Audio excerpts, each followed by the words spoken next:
Hi, it's Jason here from Custom Cans, and I've been asked a few times, what's the deal with the HD25 versus the HD25 Light?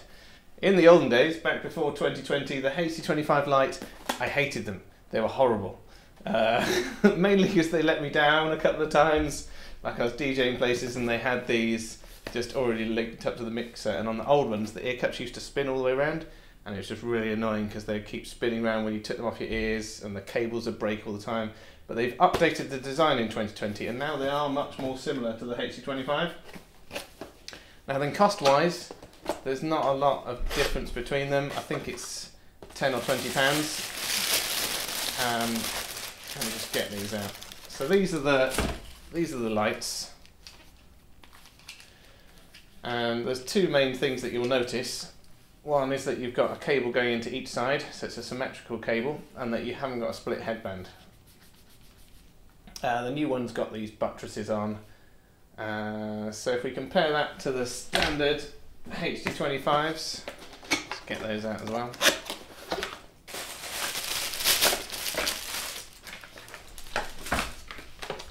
Yeah, so here we go. So on the Light, you've got a dual-sided cable, and it's a single-sided on the HD25, so that's depends what you prefer. I prefer the single-sided because you've just got it going down one side of your body and you can move it out of the way a bit more easily.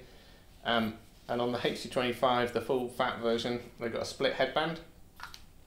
I don't see a lot of people using the split headband, but if you do split it, it makes them stay on your head much better. So if you're jumping around, these will stay on your head a little bit better.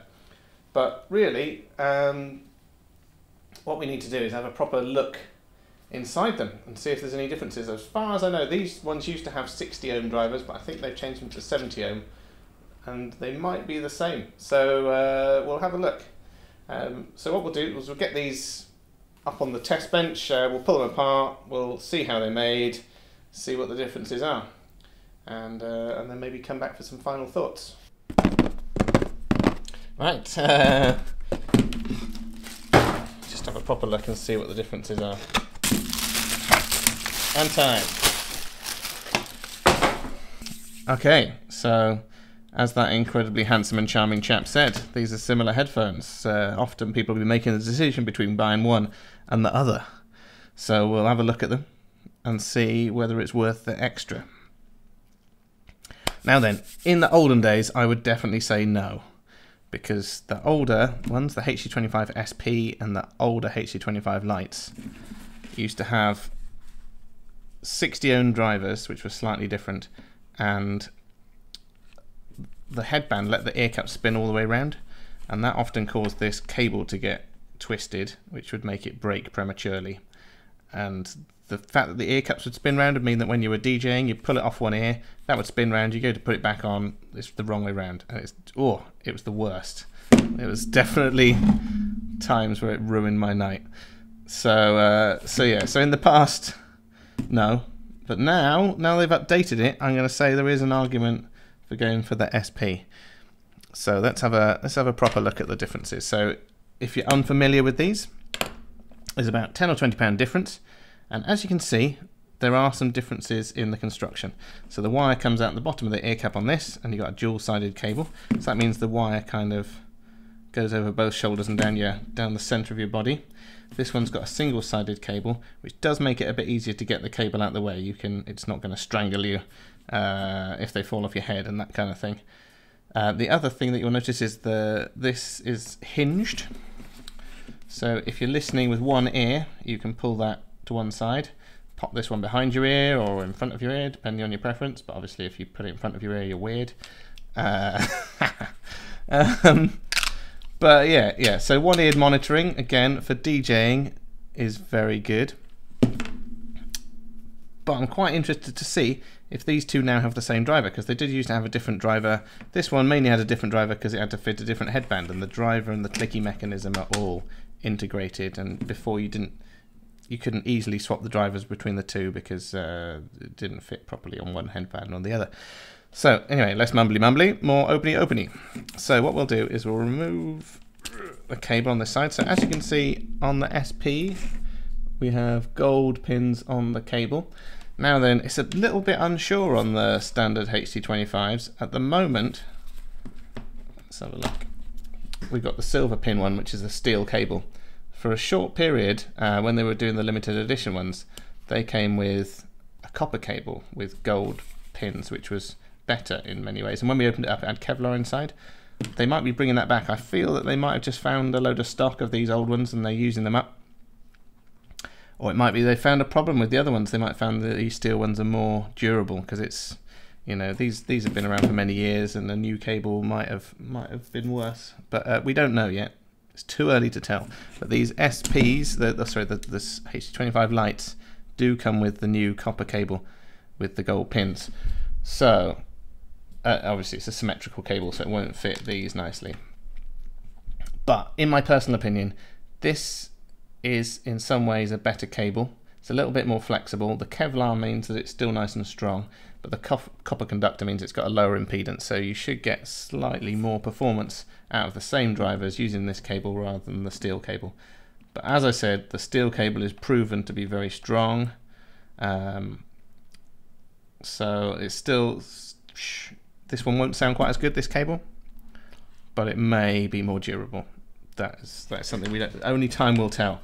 And we might find that Sennheiser go to copper cables on these again, because there was like a few months at the start of the year when these all came with copper cables, but now they've gone back to steel. Obviously we get a new batch in every month, so we always get to see what's going on and what the latest thing is, and we pull them all apart, so we know. Yeah, probably one of the foremost experts in HD25s, as I have been pulling these apart for over a decade now, and I always get new batches of them, so we get to see all the tiny updates, because they do change every so often. Like the tooling will wear out that they used to make them, and they'll make new molds and they'll be slightly different. It's just nerdy stuff that you probably wouldn't notice. Like yeah, these new ones are made in Romania, the old ones are made in Ireland, the ones before that are made in Germany, so you can tell by where they're made as to how old they are in some ways. Okay, so that's enough mumbling on. We've got the cables off. Let's have a look at the ear cups.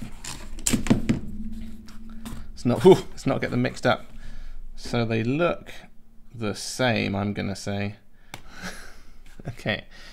Alright, I'm going to pop this driver open.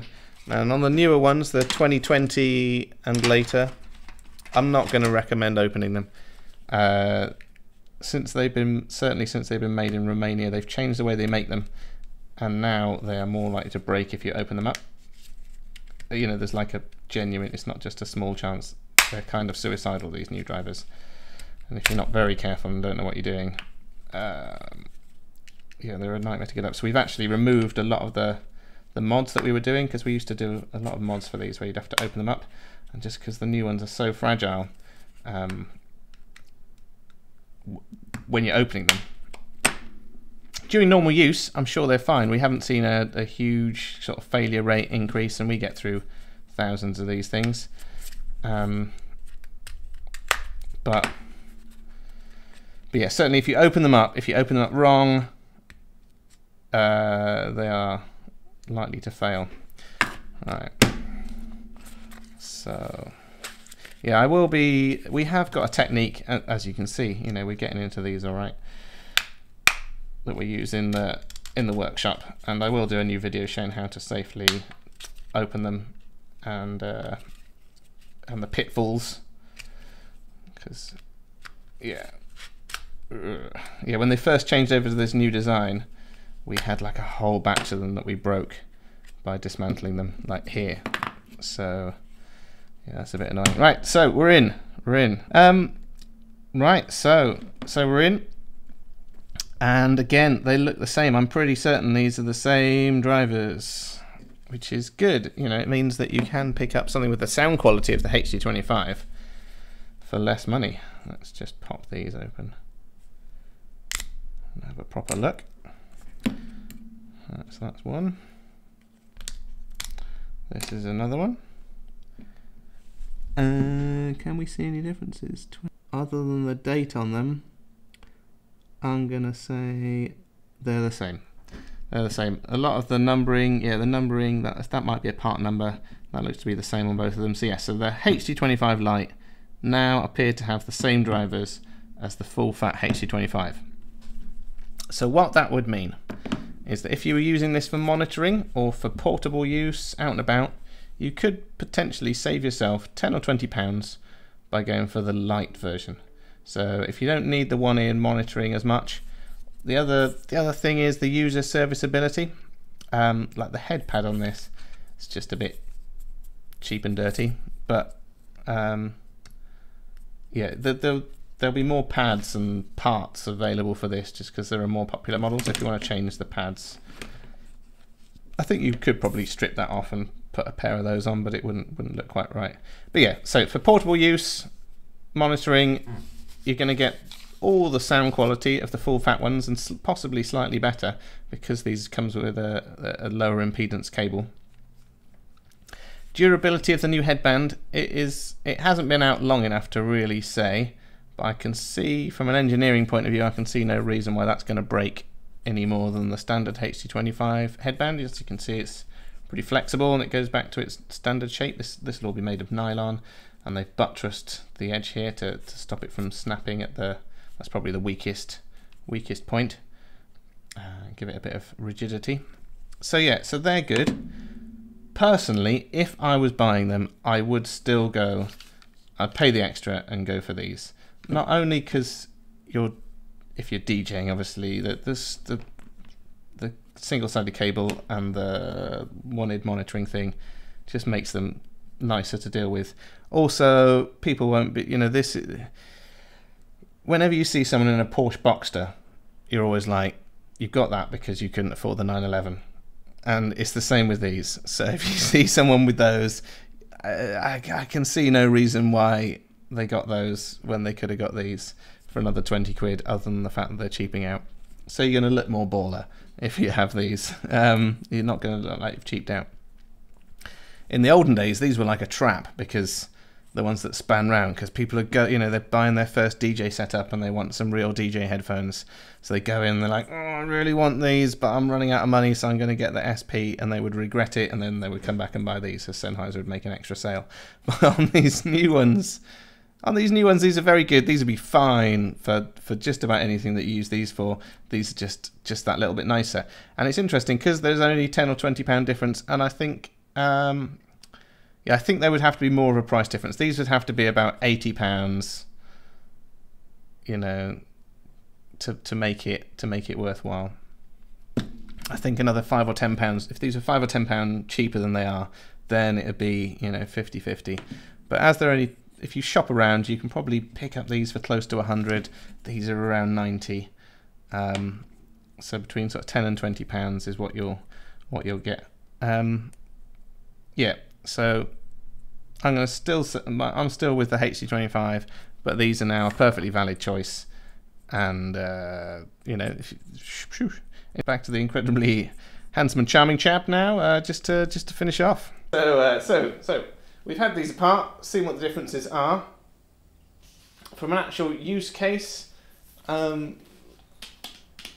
you can still do one-eared monitoring on the SP just by sticking one behind your ear. But they don't feel quite as sturdy on the head. Like, I'm sure if it was one and you're bobbing around, it might eventually come off. I can feel it kind of moving around on the head. The HD25, especially if you split the headband, is much more secure on your head.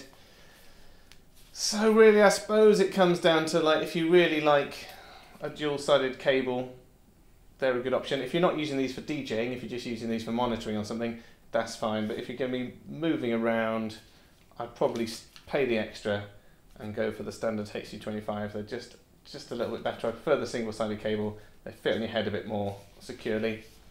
But yeah, if you've got any questions, stick them in the thing. Let me know what you think. Which one would you prefer? That kind of thing. And if you feel like subscribing, do that thing, because it's good.